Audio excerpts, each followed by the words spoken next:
Welcome back. સુરતમાં માથાભારે સાજુ કોઠારીના ઘરે search કરવામાં આવ્યું। આ મહત્વપૂર્ણ સમાચાર। અઠવા લાઇન્સ પોલીસે ઘટનાનું રિકન્સ્ટ્રક્શન કર્યું। આરોપી યુનુસના ઘરે વોશિંગ મશીનમાં કારતૂસ હતા। વોશિંગ મશીનમાં છુપાવેલા 23 કારતૂસ મળી આવ્યા છે। ભત્રીજાના ઘરે ઘૂસીને પિસ્તલથી ઉડાવી દેવાની ધમકી આપી હતી। આરોપી સજ્જુ કોઠારી અને ભાઈ યુનુસે ધમકી આપી હતી। વોશિંગ મશીનમાં છુપાવેલા કારતૂસ પોલીસને મળી આવ્યા।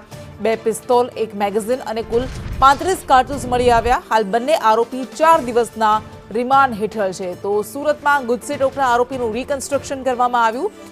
આરોપી સજ્જુ કોઠારીનું પોલીસે રિકન્સ્ટ્રક્શન કર્યું અને ઘરનું સર્ચ કરવામાં આવતા તેમાં 23 જીવતા કારતૂસ અને 1 મેગેઝીન મળી આવ્યા છે। વોશિંગ મશીનની અંદર આ કારતૂસ છુપાવેલા હતા, મેગેઝીન છુપાવેલા હતા। આ એ સજ્જુ કોઠારી છે કે જેના પર 35થી વધારે ગુના દાખલ છે। તેણે પોતાના જ ભત્રીજા પર પિસ્તોલ તાકી હતી 50 લાખની ઉઘરાણી માટે।